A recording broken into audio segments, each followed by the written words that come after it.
Hey everyone, welcome and welcome back. Thank you so much for being here.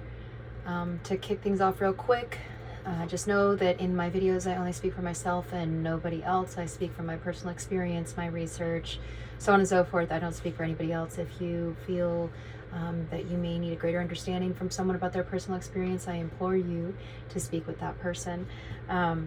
I do have two of my cats in my recording closet with me today because they really wanted to be in here, so they might make some appearances. But please like, subscribe, share, comment on the videos, let other people know that there is value in these videos, and maybe by sharing, we'll be able to save some lives together. So I recognize that some of my videos, if not all of my videos, have been very difficult. They've not only been difficult for people to watch, but for me to record. And I think because I allowed myself to really, and rightfully so. I'm not gonna be hard on myself and say, oh, like I shouldn't be sad, I shouldn't be angry, I shouldn't be upset, because those are my feelings, and I've been through a lot, and I deserve to have my feelings. What I will say though is focusing on the negative side of things, it doesn't really help me. It doesn't help the people I'm trying to help. And at the end of the day, this morning, today, when I was sitting down, I was thinking about it. I was sitting down and I was thinking about it, and I was like, the more I focus on the negative and the more I allow my abusers, treatment of me and the system's support of my abuser, the more I allow those experiences to trap me, the more power I give my abuser over me. And I just decided, like, you know what? I'm not going to do that. So in this video, hi Splunk. In this video, I am going to talk about what I have come to see as the most amazing thing I've learned in survival, in surviving DVIPV. What is the most incredible part of it all? And it's gonna sound really generic and kind of like cliche maybe. Oh, don't fight. Oh, stop me. Oh, God. But the most incredible thing that I have experienced that I could not really expect was finding myself and learning who I am. And I'll go into more about that, like what that looks like. But I'll tell you the moment when I realized, like, I was learning who I was. And it's kind of an interesting way of finding out, and I think everybody has their own way that they learn this, right? You know, whether or not they're a survivor, we're all surviving something. But I was actually going through an old, like, accordion kind of file thing, where I had all of these old records saved, and paper records, and one of the files, the folders all the way in the back, was awards and certificates. Because, in high school and stuff, I've always been very much an overachiever. I've always driven myself forward to accomplish things. I am very competitive with myself. And I just always wanted to kind of do more and become the best form of myself. So I had this, like, folder of awards and certificates, and in looking at that, I had actually come across letters of recommendation from when I was like 16, 17 years old. Okay, so we're talking 18 years prior to when I'm actually looking at this folder. And this was after I was out, oh bless you, this was after I was out of my abusive marriage. And what was interesting is when everything was happening, I had to get basically like letters, I can't remember what they're called now, but like character statements. And I had gotten character statements from friends, people who had known me forever, from family. And I had read those. And then I was reading my letters of recommendation from when I, from 18, 20 years prior or whatever. And you would think that these people who didn't even necessarily know each other had all gotten into a room 20 years apart and decided what they were going to say about me. And it actually made me cry, because just this feeling, this overwhelming feeling of, oh, that's who I am. And these letters 20 years ago and then today, or 18 years ago, whatever it was, nearly 20 years ago, said the same things. How driven I was, and how loving and kind and patient and empathetic, and how hardworking I was, and that I never accepted no for an answer because I truly believed in the power of good, and just the incredible existence of giving back and learning and educating and just driving towards this better existence for everyone.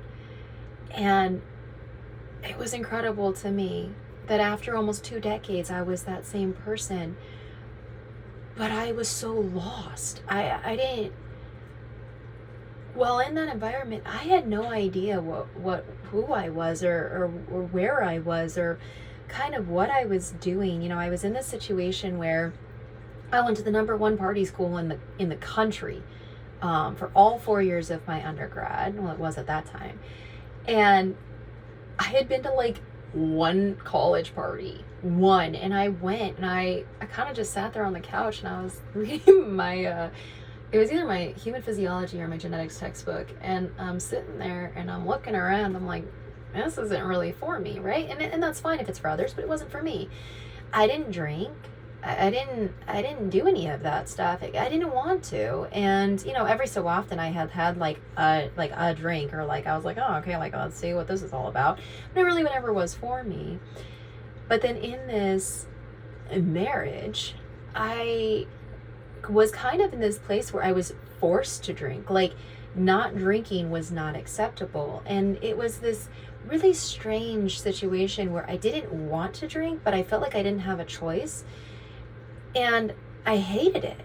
And I very proudly say that since I've been out of that, going on 2 years now, I haven't had any alcohol whatsoever. I was scared to even drink kombucha for a really, really long time, even though it helps my Crohn's, because I didn't want that in my life. I didn't want that in my body. I'm very big on taking care of myself to the best of my ability. And so it was just this really strange thing where when I was in it, I was like, I kind of know who I am, and I know what I stand for.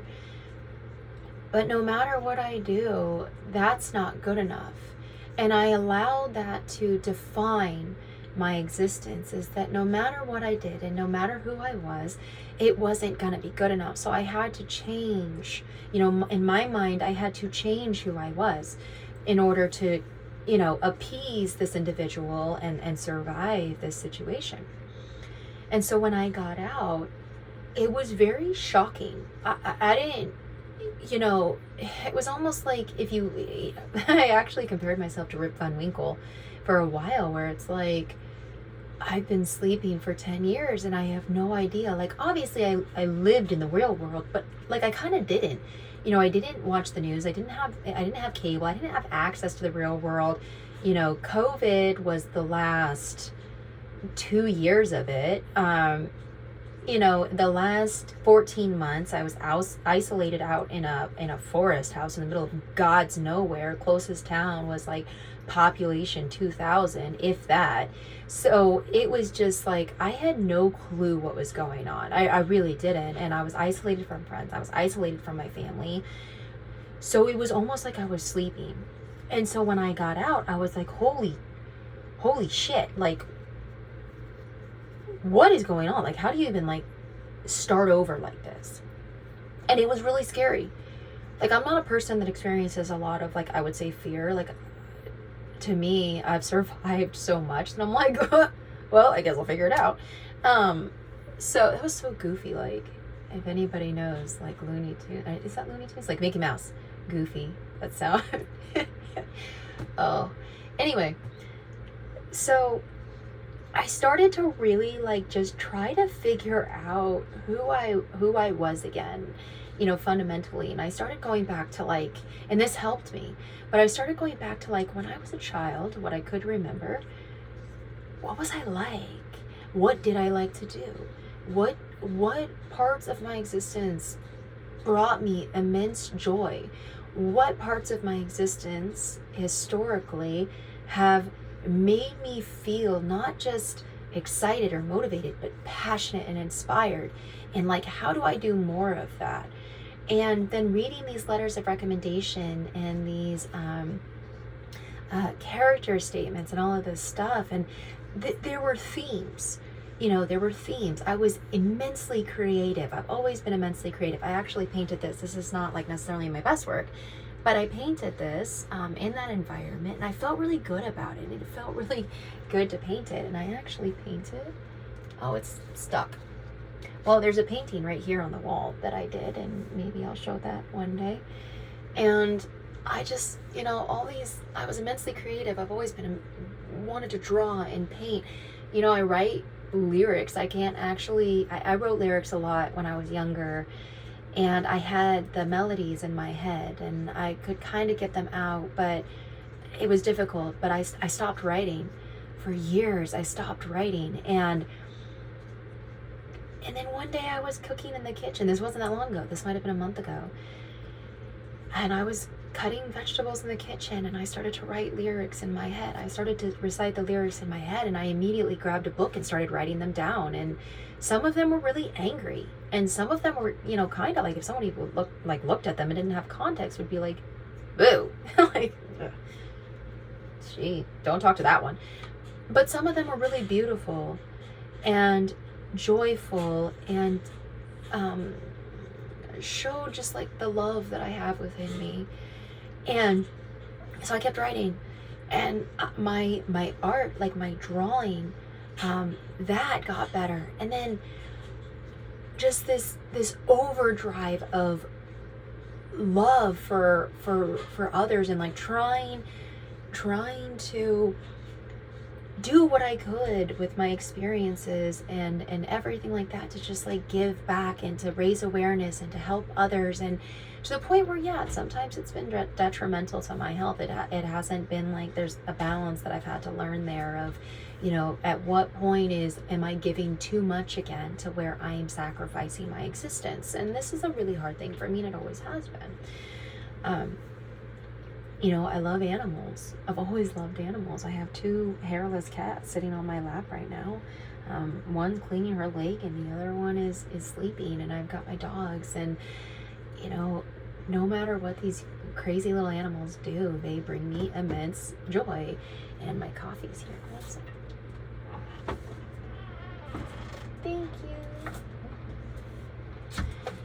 you. And so it's just one of those things that I've learned all these little things over time, and I started to hear from others, no matter how bad things get. I also love coffee immensely. I literally have a coffee cup tattoo right there. But no matter how bad things get, the one thing I have heard from people consistently is, you make some of the best lemonade out of some of the worst lemons. And sometimes it feels like toxic positivity to myself, where I'm like, oh, like, you're fine. And yeah, that can be toxic, right? Because if you're minimizing your existence, and you're minimizing your experience, and you're comparing your experience to others, and then saying, well, it wasn't that bad, right? Like, that I think helps with perspective, but it's not a healthy existence to continue that, because you minimize what you're going through, and that's painful. But in going through these thought processes, and kind of living this existence, and like trying to navigate it and figure out everything, people have always said, like, you are the most incredibly positive person. Like, no matter what happens, Chia, that really hurts. She's like licking. It's a cat, so she's like licking excessively. Okay, okay, thank you so much. That's very nice. Thank you. Okay, thank you. But no matter how bad the experience is, no matter what you're going through, you always know how to make it as positive as possible. And if something bad happens, you pivot on a dime, and you know that you just got to do something different. And if you fail at something, you don't let it get you down. You fail hard, you fail fast, you figure out what you got to do different, and you do it, right? And the one way, Chia, that really hurts, baby. The one thing that I have always been told also is that I am passionate about everything that I do. If I truly believe that it is going to help someone else, I am so passionate at driving forward to help that person. But I am equally passionate at making sure that whatever is happening does not hurt another. And these are all great things. These are all great characteristics. And I can tell you, while I somewhat heard them in this environment, it was really when I got out and I was able to embrace who I am and learn who I am and show that side of me unapologetically, that all that energy that I was giving to trying to diffuse these bombs and appease this person, and that would never be appeased, as soon as that energy was able to shift to really embodying my entire existence as a human being, as a person, and give that to others, and then also in turn give that to myself and learn that has been the most incredible thing. I will tell you, like, for me, there were some things that I knew about myself. I knew that no matter what, I was always going to give back. I was always going to do for others more than I would ever do for myself. At my high school, I basically founded and grew up my school's chapter of Key Club, which is basically a community service club under the Kiwanis umbrella. And I remember, I think it was my junior year, I was president. And I went to like the Southwestern Conference, and we won an award. Our club won an award for fastest growing club in the Southwestern United States. And that was amazing to me, because it wasn't just about how many people we had in seats, it was how much community service we had done as a brand new organization. And that feeling just was incredible. And then, when I got my first Facebook going into college, Facebook was like very new, at least to me.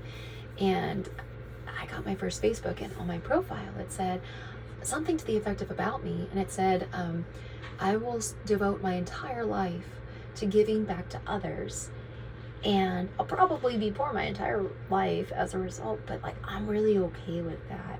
And that's still true to this day. If I can help someone, I will, to the best of my ability. And sometimes it puts me in a bad spot, but the way I see it is, the universe sees it, and that's what matters to me. Is the universe sees it, my children see it, I feel it, they feel it.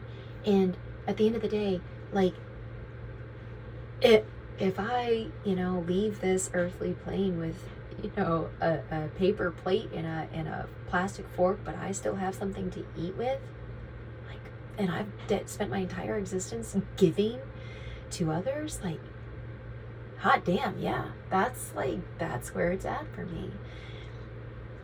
But I had lost touch, with that side, and every piece of my existence, every part of my being was putting that positive, loving, kind, empathetic, infinitely positive, like infinitely patient energy into one individual, one person.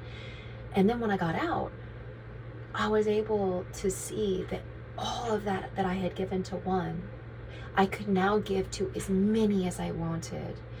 And it has driven me forward in this entire process. You know, anytime I wanted to give up, anytime I felt like I just couldn't anymore, it was that feeling of, but if I can save just one, if I can help just one, then it would be worth it. It would all be worth it.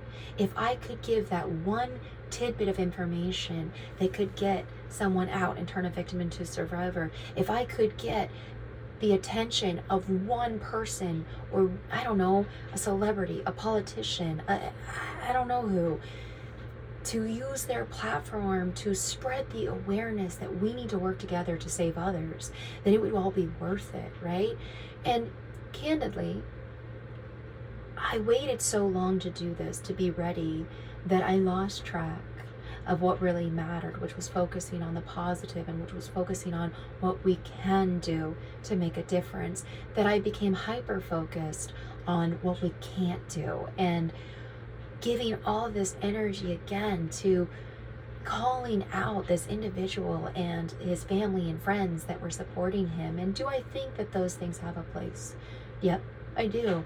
I think it's critically important to bring to light corruption and to bring to light what this does, right? And that those painful parts. I think it's also critically important to show other victims and survivors and their family and friends that they are not alone in these feelings, and it is okay to have these feelings, right? A form of destigmatization in terms of the emotions that we experience, but then also to bring awareness to kind of the really jacked up stuff that's happening, that's enabling, that's allowing this to continue, right? But as I sat back and I thought about it, and I was like, you know, if I were still in that situation, or if I weren't me, what would I want to hear? What would I need to hear? And I can tell you, to my own fault, and something that I fully take responsibility for, I wouldn't want to watch content where someone was telling me how terrible it has been surviving. And while there are painful parts, it's true, they're going to be. There is so much beauty and so much joy in survival that I really need to put more emphasis on, and I really need to highlight more. So that's kind of how I got to this point of thinking, what is the most incredible thing I've learned on this journey? And the most incredible thing I've learned on this journey is who I am. And I'm still learning, and I really hope that I learn more and more and more and more and more about myself than like my entire life, however long that is, and hopefully it's long, right? But it's true. I am someone that I never knew I was. I got to meet me. I got to find respect in myself and joy in myself and honor, beyond whatever I thought was possible at the time. I always knew I was a strong person, but I never knew I was this strong. I always knew I was kind and loving and empathetic and patient, but I had no idea that I was all of those things and more at the level that I'm at. And at one point, I was actually sitting in my living room, and I started thinking about all of the people that I admired, all of the figures, all of the people that I admired. And while I'm not, religious in the sense of like a formalized, religious institution or of any kind, I am very, spiritual. I do believe in the universe. I do believe that there's a plan for all of us. But there were a lot of religious type figures that I admired. Jesus Christ, Buddha, Gandhi, Mother Teresa, Rosa Parks, and like all of these people, all of these figures. There are so many, like I couldn't even some that like you would think like what, but like God, I'm trying to think, like Morgan Freeman. Just, I don't know why, but like there's something to him, and there's something to Jesus, and there's something to Buddha, and whatever. And I was sitting there one day, and I was like, what do I see in all of these people, in all of these figures? What is it that I admire so much? And I started to pick through it, and I started to like go, okay, well, I respect immensely the fact that Buddha left a life of everything. He was a prince. He had everything, right? And he left. He left to go on a pilgrimage to save others, to find what it meant to really be happy, and then to take those teachings and give them to others. And, then, you have Gandhi, who really just lived a life of suffering and made it positive, right? And there were so many more, and I started going through all of these, and then I realized I am my own hero. I am my own hero. I saved myself. I saved my children. I had waited so long for someone to save me, as if I didn't have the strength within myself to do it. But I was wrong. I was wrong, and I didn't know how wrong I was until I was out. But when I looked back, I had it in me all along. And did I need help? Oh yeah, I mean, certainly. I absolutely needed help, right? And that's okay. That's totally okay. It's totally okay to ask for help. I had forgotten how. I had to relearn that, and I did. But I was my own hero, and I still am. And do we lose our way? Yeah, we all lose our way, and nobody's without mistakes, and nobody's without faults, and nobody's without getting lost along the way. And the way I kind of look at it is, in order to find something, it has to first be lost.